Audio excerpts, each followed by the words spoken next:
The SADC and East African community leaders have met in Tanzania to discuss the ongoing DRC crisis.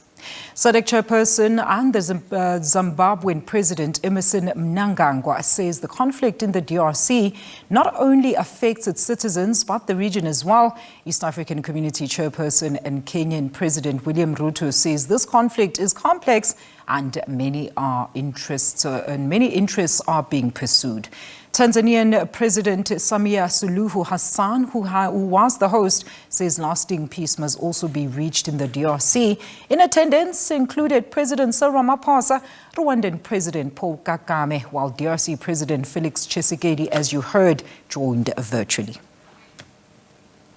As we are all aware, DRC, a member of both the EAC and SADC, is still facing prolonged conflicts whose impact has transcended its borders and so creating far-reaching effects in neighboring countries.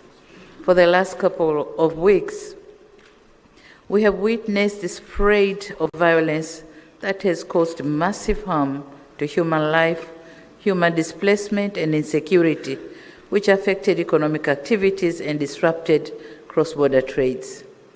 As regional leaders, history will judge us harshly if we remain still and watch the situation worsen day by day.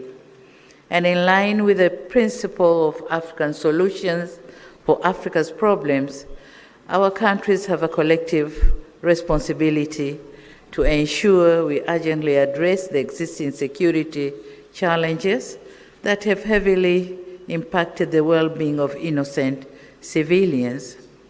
This joint summit meeting presents an opportunity to recommit our collective efforts in addressing the conflicts and reaffirm our sustainable peace and stability in the entire EAC and SADC regions. It is crucial that we find a durable solution that upholds sovereignty, promotes inclusivity, and ensures that the people of DRC can enjoy durable peace and security that they have been yearned for decades.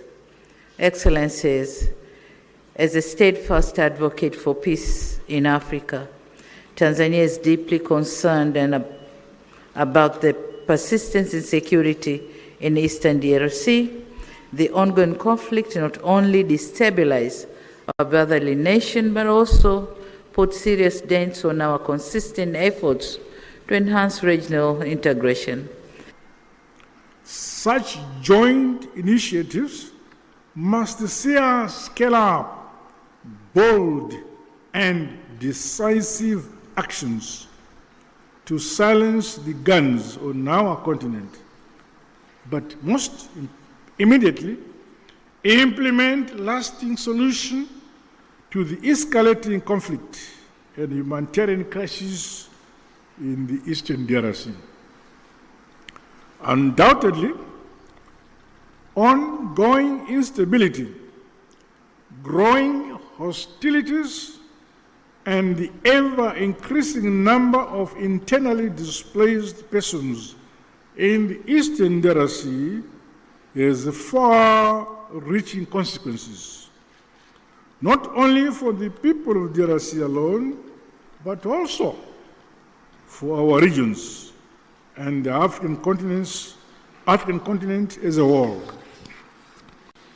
The unity, solidarity, and unbreakable bonds of the peoples of the continent must stand the test of such trying times as we face. We must remain as solidly united as we were during the struggle for complete emancipation and independence of Africa from colonialism. We find ourselves standing face to face with a grave and protracted security, diplomatic, and humanitarian crisis in DRC, a situation that demands our immediate, collective, and sustained attention. The East region of DRC has been engulfed in a devastating conflict for over 2 decades now, And this tragedy has claimed thousands of lives, displaced countless civilians, inflicted unbearable suffering and loss, and set back the development momentum of one of the most promising countries in the world. The recent escalation of hostilities in Goma and the surrounding areas is a stark reminder of the increasing fragility the situation presents, and that only collective action to facilitate a negotiated solution will offer relief. Today, we join together in order to reiterate our calls to the parties to this tragic conflict to immediately cease hostilities and take positive action to allow meaningful dialogue aimed at restoration of stability.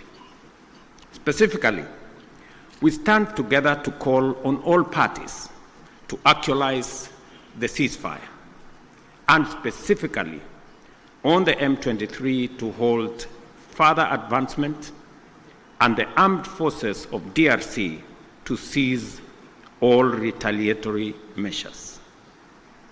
An immediate ceasefire is the only way by which we can create necessary conditions for constructive dialogue and implementation of a comprehensive peace agreement.